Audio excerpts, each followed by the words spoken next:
Hey, it's Bernard again, and today I'm showing you my brass.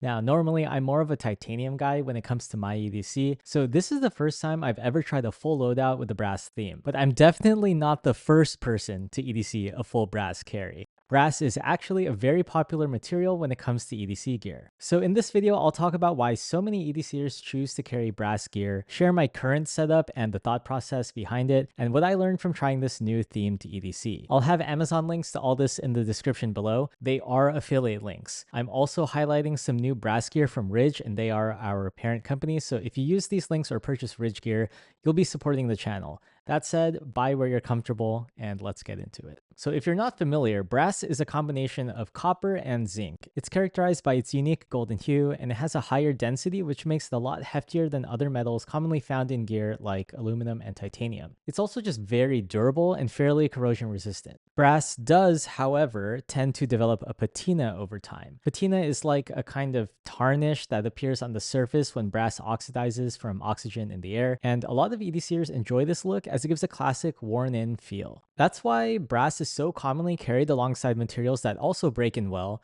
like leather and canvas. Brass gear also rose to popularity right around when the pandemic started because it also has sort of antimicrobial properties due to its copper content. Remember when people would EDC those brass hooks to open doors and stuff? Yeah. With my current EDC, I built this around my main personal use cases, but I also wanted to showcase gear at different price points that are fairly accessible in terms of availability. So I got all this stuff from Amazon and Ridge.com. I also wanted to make sure the items were on the smaller side because I'm pretty sensitive to weight in my pockets, and for my first brass EDC, I didn't want the heft to be a limiting factor. Starting off with the knife, this is a Nagao Kanekoma Hikonokami. It's a classic Japanese knife that has inspired other knife designs. Notably, it doesn't lock. It's a friction folder, and the blade stays open just by your thumb holding down this tail or extended tang. It also takes two hands to open. This makes it a more viable option for people who have strict laws against locking knives. I will say this thing overall just feels very vintage.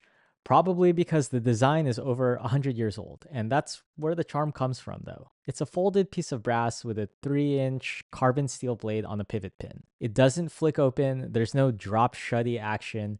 It takes slow, deliberate effort to use, which is kind of nice, sort of stops you from being overly fidgety and more intentional with your knife usage. There's no pocket clip, but surprisingly lightweight for a brass knife at just under 50 grams or 1.75 ounces. It's light enough and slim enough to easily toss into a pocket or bag. For my flashlight, I went with the Drop AAA in brass with the Cree XP G2 Cool White LED. This isn't the type of flashlight I would normally use, to be honest, but I went with something that looks classic in design, but is also smaller to save on weight. And it uses a replaceable battery so that I could theoretically use this many years later. It weighs 1.5 ounces, which actually makes it feel not cheap. And theoretically, brass's thermal conductivity would help regulate heat, but in such a small light, I don't think it's that much of a benefit for the material. The light is pretty simple. It operates with this rear flush metal click button and cycles between a low mode of 5 lumens, a 32 lumen medium mode, and a max 110 lumen high mode. Small lights like this are useful for clipping to the brim of a baseball cap or something for hands-free work. And normally I'd say you could also hold this between your lips in a pinch, but I'm gonna just say brass does not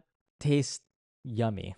Now for my wallet. Normally in these brass EDC setups, you'll see some sort of handmade leather wallet, as leather is a great complement to brass. But this wallet is also made of brass. It's the newest Ridge wallet, and it's the first time the brand has used brass in any of its gear. So because it's still a Ridge wallet, I get the material properties of brass, but in this modernized form factor with RFID blocking. Honestly, I was a little worried that a Ridge wallet made of brass would be too heavy, but when you consider that it's only the outer plates that are made of brass, it isn't super noticeable. Here's the really cool part though. If you deconstruct the wallet, you'll see it's pocketed out on the inside of the plate to save on weight. It's also clear coated on the exterior, which helps with the overall durability. More importantly, it helps with that weird copper smell you get on your hands. This doesn't do that.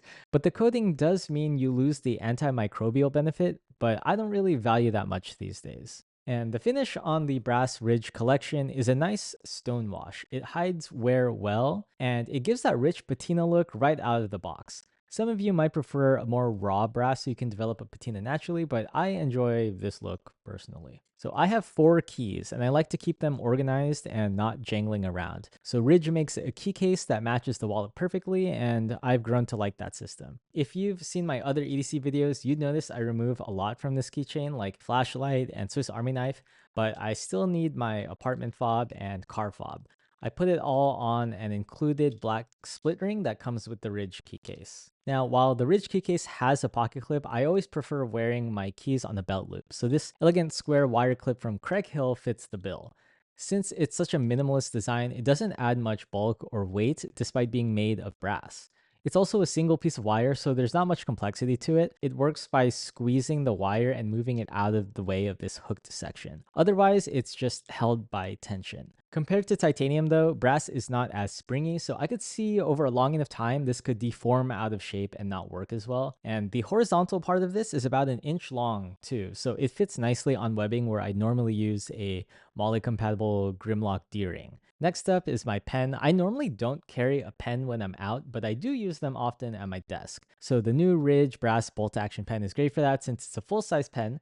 Plus, it has the added heft of brass. I like heft for a desk pen because the weight helps with writing, as in, I don't have to push it down as hard. Like the weight of the pen itself does the work for me. And bolt action just has this good fidget factor for sitting through long meetings or keeping my hands busy while I focus on problem solving or coming up with new ideas. Last but not least, I already have a knife in my carry, but honestly, a lot of what I use it for is just opening boxes and breaking them down. So if EDC is all about using the right tool for the job, it just makes sense to add this brass box cutter to round out the carry. Utility knives like these with their replaceable blades are useful companions for preserving your primary blade's edge. This one by Millspin is made in the USA from a polished brass. As you can see, it has like some machining marks unfinished on there for texture in the hand. It takes a utility blade and you can deploy it by pressing down on this middle section here and advancing the blade into one of 2 positions. Of all the brass items in my carry, this is the only one that feels close to almost being too heavy. I can definitely feel it in my pocket. It's like this chunk of brass.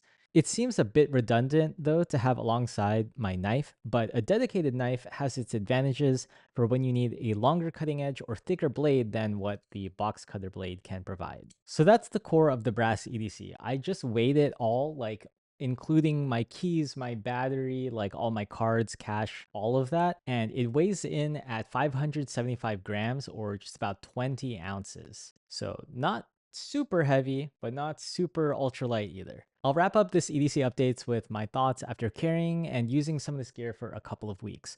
First, I appreciate that I don't have to baby this carry at all. I just don't have to worry much about scratches, and I can just sort of toss everything together. It just makes the gear look better, and in terms of durability, I have no doubts at all. Brass feels really sturdy, and I appreciate not having to worry about how I'm going to put this in my pockets and, if things are going to scratch. Coming from titanium and aluminum, it's also just a different look, and it's really nice if you're into these warmer tones. If you have some aesthetic sensibility and you want a more timeless looking carry. I'd recommend brass if you care about matching your accessories to your outfit and you wear classic neutral colors like black, brown, greens, or even navy.